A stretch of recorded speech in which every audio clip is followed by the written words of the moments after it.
Well, hello Shirley Rocks. Welcome back to Kerbal Space Program 2. As you can see, this is what happened in the last video.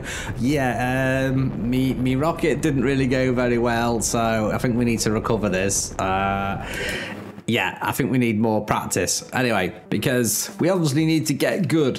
So we're going to go do the second set of tutorials this time. We are doing the missing the ground section. So I've not done any of this before, so let us explore together.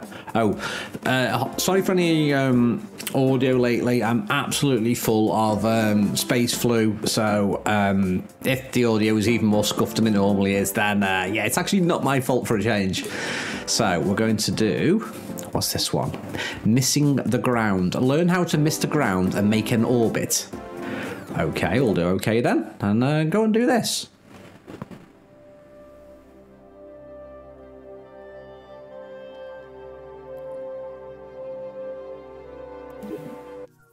Missing the ground. Ooh, here we go.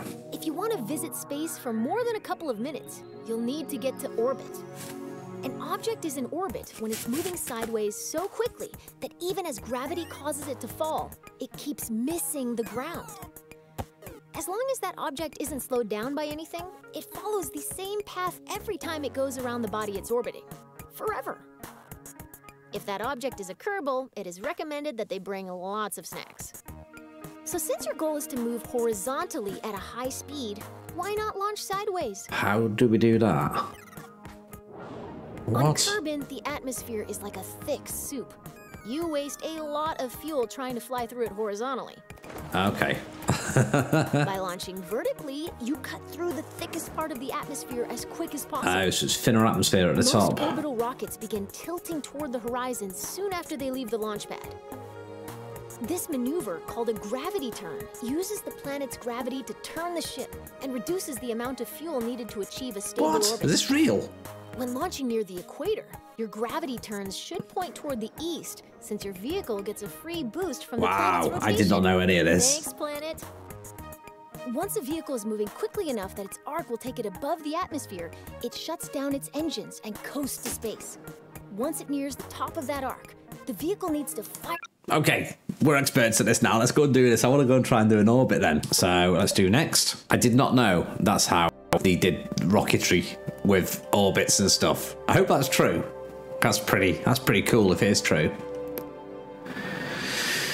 Okay, hopefully we're going to do a new vehicle. Yeah, okay.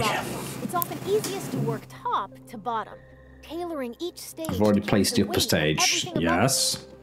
To give you a head start, I've already placed an upper stage. A multi-stage rocket. Maneuvering in the vacuum of space. Anytime we intend to drop an empty stage after using all of its fuel, okay. we connect it to the stage above it using a decoupler. Wow. This is complicated. Contains explosive bolts that, when activated, add that decoupler to the bottom of your rocket. That is cool. That is cool. A larger, more powerful lower right, so what sort of rocket do we need? To keep things simple, I whipped up a new lower stage in another this is new. Workspace. You can bring safe out in the real world. Is this like a blueprint? Show all of your saved workspaces. Here in the simulator, I'm only showing you the lower stage you need to merge. Okay, merge. Whoa, look at it. Has been merged into your current workspace. You can see it next to okay, the so upper stage. How do I drag it? Select the lower stage and connect it to the decoupler beneath the upper stage. Perfect. Look at that. That is cool. That is cool. I like that. Booster, lander, or other element from an existing rocket, merging saves that is so cool. So if you knew this bit worked, just keep building that. That is nice. Right, let's go to the moon then. Space rockets sometimes need an extra boost. In a rare case of rocket scientists naming something well, these additional rocket engines are called boosters. Okay, so what's all this then? That's a rocket and that's a booster. To keep them out of the way of the main okay. Solid fuel rockets make great boosters. Great boosters. They produce a very high thrust. Right, so we're going to do boosters. By attaching 4 radial decouplers that will eject the spent boosters when they're empty. To make sure that these decouplers are evenly spaced and aligned with one another, you'll be using the symmetry tool. Okay. So this is like the alignment of the parts, I think. So we've got symmetry. What do I want to stick it on? Okay, right click it. and select 4 times symmetry. Great. Now you place a part on one side of the rocket. Oh, so it's duplicating. 3 more evenly spaced duplicates will appear around the Okay, rocket. so we're going to add Go ahead and 4 add 4 radial couplers. The TT-38K is a radial decoupler that uses a small explosive charge to detach radial stages, and hopefully only that. It's perfect for dropping... Did I say dropping? Yeah, for dropping... For some reason I thought that's a drooping, dropping spent solid fuel boosters after they've been used. I think that's what it says. I can't read all the text. Right, so we're going to stick that. Good. Now attach it And attach it. Oh, that's nice. Look at it. Okay, so we've got 4 of them. Now you've got 4 radial decouplers exactly where they need to be. How do we drag it again? I forget. No, don't wreck it. I've already forgotten how we zoom. Oh, there we go. I wanted to zoom in on this and have a little look at it. Let's see what a decoupler looks like. Okay, so it's just like a bracket. Let's attach those solid fuel boosters. Yes, let's boost it up, baby. What boosters are we having? The R10 Hammer solid fuel booster. So we'll look for... Now, where is that in the list? It's not flashing, so I guess we need to... Okay, here we go. This one. R10. So it's SM solid fuel. I don't understand what the acronyms do. Is it small, extra small, medium? You wouldn't have an extra... Oh, it must be, mustn't it? Yeah, because that's a mini booster. So that's small. Since you're still in 4x symmetry mode, simply attach this booster to one of the decouplers you just placed. Okay. That will attach copies of that booster to the remaining decouplers. So, how do I know when it's locked onto it? Like that, I guess? There we go. I've got 4 oil barrels on my rocket. Symmetrically place up to 8 parts at once. 8? A feat that could until now only be achieved by certain sea creatures. Octopuses, maybe? Or are they octopi? I think we're ready for a bit of launchy. Before you launch a rocket, you need to plan the order of your staging events. Nobody wants to start out their flight by popping their parachute, right? Most parts that can be staged are automatically assigned to stages. Their activation That's the staging stack, I think, that one. Stack. You can change when staging events occur by moving them between stages. You can also add, remove, and reorder stages. Best of all, you can do this in both the VAB and in flight. In flight does not sound safe. The staging order begins at the bottom of the stage. So are we gonna alter when the booster comes on, alright, I imagine. The main engine to fire together for maximum thrust. The solid fuel boosters are currently in the second stage. Okay, so that's the second stage. Don't change anything. The boosters will ignite late and detach themselves at the same time. Okay, so they're above the separation. So let's move the boosters down to stage 1. Okay, so we move that to stage 1. Your solid fuel boosters burn very hard and very fast, so they will run out of fuel first. Even though your main engine and boosters will activate at the same time, you want to drop the empty boosters before you drop the main engine. I think this is working. You'll add a new stage above stage 1 to do one thing. Activate the radial decouplers to jettison your spent boosters. Right, so we're doing a new stage. So what are we doing? Just after this bit? Isn't that an already... Isn't stage 2 a decouple, though? So clicking plus. Now move all 4 radial decouplers from stage 4 to your new stage 2. Okay, so what are we moving? A decoupler. Oh, I don't understand that. I thought that was the decouple, or the blowing up thing. Maybe decouple's different than the blowing up. All done. Your remaining stages are set up so that stage 4 will activate your orbital stage's engine. Right. Stage 5 will detach the orbital stage's fuel tank when it's empty. And stage 6 will deploy... It's a bit like programming, isn't it? Thanks to you, this rocket is ready to fly. So, from looking at this, we're going to use the initial 4 boosters. Then we're going to use the main little engine. Then when that's all out of fuel, we'll then decouple the 4 boosters. No, these both fire at the same time, I think. I think it said that. Then after it's disengaged those, it'll then detach from the rest of it. And then, I mean, other rocket engine's going to go. And then that top bit's going to detach. And then eventually the parachute will go. Okay. I think that makes sense. Oh, this is going to be so hard to remember. Anyway, let's go. Okay, we should be finally ready to launch now. Let's try and do this then. Okay. So the nav ball. Okay, so point at the blue, it's good. Point at the brown, we're going down. Right, blue is the colour we're looking for. Your engines at maximum thrust, which means you need to set your throttle at 100. So I've got to set my throttle. You can see your main throttle here. Left shift gradually increases your throttle. Okay. Left control gradually decreases your throttle. Okay, so that's up and down. Z and X instantly set your throttle to 100 or 0%. So that's 0%. That's 100. Your fuel levels are visible. Right, let's go. She's talking too much. Right now, we're going. See that your main engine and 4 Here we boosters go. are all topped off and ready to rumble. Here's my fuel gauge here. It's time to go.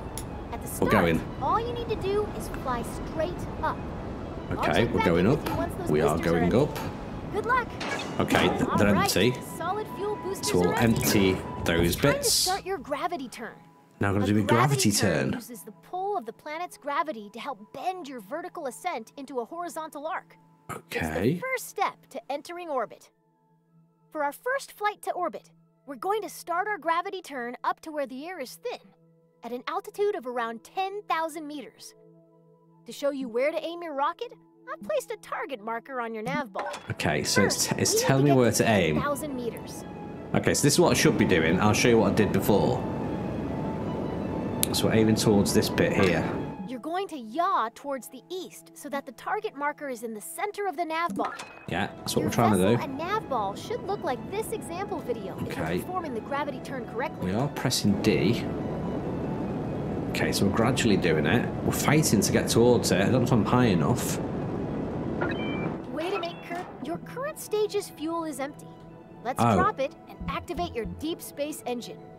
Okay. Great job. Your rocket is on its way to orbit. I don't think As you gain we didn't hit that main experience, thing, make did your we, gravity though? turns more efficient by starting to tilt your rocket okay. soon after liftoff. Maybe that's what I should have done. Adjusting course with a series of small corrections instead of one big one will leave you with a I love that lot term. more fuel If you're when you having get to trouble orbit. keeping the pointy end up. Turning immediately after launch requires a very stable rocket. So if you ever have trouble keeping the pointy end up, Okay, you I try think- the simplified I think that weight was a turn great method we success. use today. Right now, we're on a ballistic trajectory. If no further adjustments are made, your rocket will eventually fall back down to the ground. Yeah, because we're going straight up, I Our see. objective is to turn this arc into an orbit. Yeah, we need to get into The orbit. process of turning your trajectory into a circular orbit is called circularization.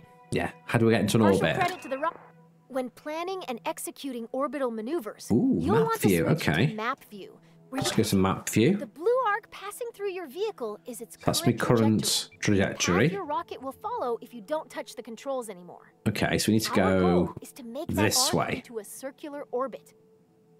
After you've coasted nearly to the top Oh, of this so arc, we're changing when we you're get up going to here. point forward, and then you're going to ignite your engine. If you time this burn right, Okay, so we're either going to go to the planets or go into It'll space. keep widening in front of you until it wraps all the way around the planet. Let's break that down a little more. The top of your arc. Right, so that's where we need has to map- hit boost. It's called the Ooh. apoapsis, abbreviated A as little bit of AP. info then. You're going to max out your throttle before you pass this point. Wow, this has got very technical. We're paused at just before the apoapsis. We want to go faster in the So we're direction here. we're already moving. So Are we we need to make sure here? our rocket is pointed forward.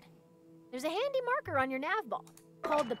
You're all lined Okay. up and ready to go. I don't understand next where we step are in is to space. go We're over as that one. throttle. I think we're that one. Take time for your arc I to think it fully means we'd extend hit to the an orbit. ground. If you look closely at where your trajectory Okay, meets let's the ground, put the thrust on once your 100. trajectory reaches all the way around the planet, you'll see another marker on your orbit. This is the periapsis. or Okay, don't P. understand any of this. Here's Let's the just most hit important continue. thing to remember about setting up an orbit All right, above here we an go. atmosphere.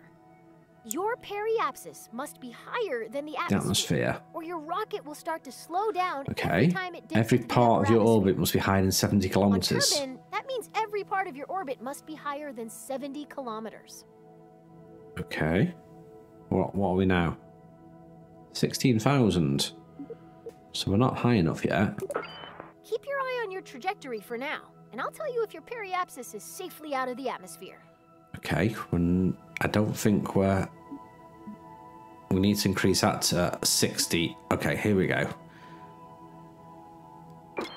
Okay, your orbit is fully out of the I do not atmosphere. understand any of this. How do we... Is it because it's made a loopy circle? Let's press X. Cut the engine. You're in orbit! This is when I'd usually tell you to look under your seat in the simulator, where you'd find a I do not know how we did that. orbitary treat. I do not understand any of that. That is marvellous. Anyway, I think that is that's the end of that second bit of tutorial. So it's got a lot more complicated. It's got exploding parts. It's got releasey parts. And why have you gone back to this embarrassment again? Yeah, we need to clear this. Let's recover the vessel. That is my embarrassing vessel from before. Yeah, that is embarrassing. We're still not in space. We've had another little go at it. Anyway, let's go back to the training centre. So we've done the first two. Space is a Place was the first one. We've just done Missing the Ground. Hopefully, we are going to do a little bit more in the next one. We're going to go to Orbits Are Weird next, but this has been Missing the Ground. Anyway, this is Kerbal Space Program 2. Can't remember if I mentioned earlier or not. I'm absolutely full of cold at the moment, so if I sound even more scuffed audio, nasally, horrible, then that is why. Anyway, thank you for watching. If you made it this far, don't forget to like and subscribe, and leave a thumbs up if you want to see more of this on the channel. Anyway, I'm going to go and stick my head in a bowl full of hot water.